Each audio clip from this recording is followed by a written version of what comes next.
जय जगन्नाथ। बनाइबा आज कम गैस खर्च करी बिना पियाज रसुण घुगुनी। Welcome to my channel daily life by Sabita. मोर अनुरोध मो वीडियो देखिए प्लीज सब्सक्राइब लाइक शेयर करी बेल आइकन प्रेस करने थैंक्स। गोटे कप बुट चना गोटे कप धला मटर राति भिजाई रखी 5-6 घंटा भिजाई व्यवहार करेंगे। प्रेसर कुकर में प्रथम भिजा बुट चना पकाई स्वाद अनुसार लुण और 1 टीस्पून हलदी पाउडर पकईदेवा।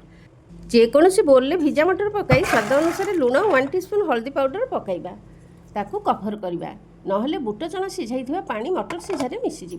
Cooker lid cover करनबा।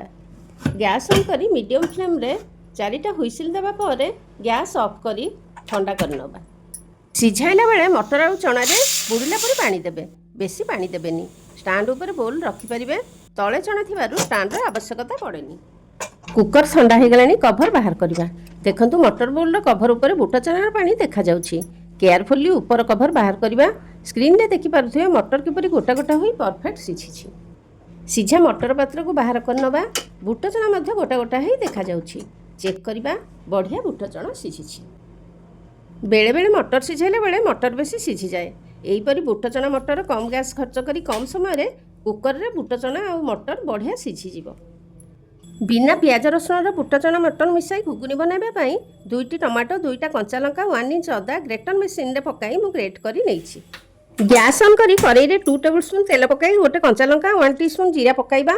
जीरा फुटी आसले ग्रेट करी रखिदिबा टमाटो अदा लंका को पकाई भल भाबे मिसाइबा। स्वाद अनुसार लुण मसला पई 1/2 टीस्पून हल्दी पाउडर पकाई भाजी किछि समय कुक हेबाकू देबा। आपण पाखे जदि ग्रेटर मेसिन नथिबो अदा को ग्रेट करी टमाटो कंचा लंका को फाइनली चॉप करी पकाई परिबे। एमिति मु घरे चना मसला पाउडर बनाई रखि थाए। जदि घरे चना मसला पाउडर न थाए घुगुनी पई मसला पाउडर रो पेस्ट बनाइबा। गोटे बोल 1 टेबलस्पून धनिया पाउडर 1/2 टेबलस्पून जीरा पाउडर 1 टीस्पून गरम मसला powder 1 teaspoon Kashmir chili powder बा लंका पाउडर पकाई हाफ कप पानी रे भल भाव मिसाई 5 मिनिट रेस्ट करनेले मसला पेस्ट प्रस्तुत हो जिवो। टमाटो तो भल भाव सिझी जाइछि। टमाटो मसला को 1 मिनिट भाजी नेबा। सेथिरे बनाइथिबा घुगुनी मसला पेस्ट पकाई पानी एभापोरेट हेबा पर्यंत भाजिबा। 2-3 मिनिट स्लो फ्लेम रे लाल करी सेही मसला को भाजिबा। एही मसला को भल भाव भाजी नेले तरकारी रो स्वाद बढ़ी जिवो। एही मसला को भाजिया समय रे गोटे बिटा धनिया पत्र रो स्टेम को काटी पकाइबा। मसला भाजिबा समय रे धनिया पत्र रो स्टेम गुडी को सॉफ्ट हेइ जिवो। देखुचंती ना केते सुंदर कलर हेइछि। या सहित बहुत बढ़िया वासना आसुछि। सिझाइथिबा बुट चना सिझा को पकाई भल भाव मसला सहित ऊपर तळ करी मिसाई नबा। या पर सिझाइथिबा धला मटर को पकाई पुणी भल भाव सब सामग्री को ऊपर तळ करी मिसाइबा। वीडियो भल लागिले कमेंट्स रे निजर मतामत जणाई फ्रेंड्स रिलेटिव मानकु शेयर करि नेबे। पियाज रसुण पकाई घुगुनी बनाइले तो बहुत भल लागि थाए, किंतु पियाज रसुण पेस्ट पकाइले घुगुनी बहुत रिच हो जाए थाए।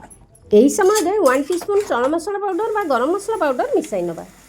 बिना पियाज रसुण रे घुगुनी बनाई जे पियाज खाइबा इच्छा करिवे घुगुनी ऊपर कटा पियाज को पकाई सर्व करि परिबे। घुगुनी रो ठीक कंसिस्टेंसी पाई गरम पानी मिसाइबा। 1 मिनिट भल भाव मीडियम फ्लेम रे फुटाई नबा। तरकारी ग्रेवी को बहला करने को हेले 1 टेबलस्पून भजा बेसन बा बुट चना छतुआ को पकाई ग्रेवी रे भल भाव मिसाई नबा। एहीपरि घुगुनी बनाइले समस्त को बहुत स्वादिष्ट लागिबो। बिना पियाज रसुण खाइबा व्यक्ति और पियाज रसुण खाइबा व्यक्ति को परसी पारिबे। एही समय रे अल्प धनिया पत्र कटा पकाई ऊपर तळ करी मिसाई नबा। एही घुगुनी 10 मिनिट रे प्रस्तुत हेइ जिवो। आगरु जदि चना मटर सिझाई रखिचंती घरे फरमाइश हैला मात्रे चुटकी बजाई परसी पारिबे। स्क्रीन रे देखि पारुचंती ना घुगुनी रो लुक केते सुंदर हेइछि। घड़घड़ हेइ फुटी प्रस्तुत हेइ जाइछि। एहीपरि कंसिस्टेंसी दरकार। गैस ऑफ कर दबा। 10 मिनिट रेस्ट करी रखि नबा।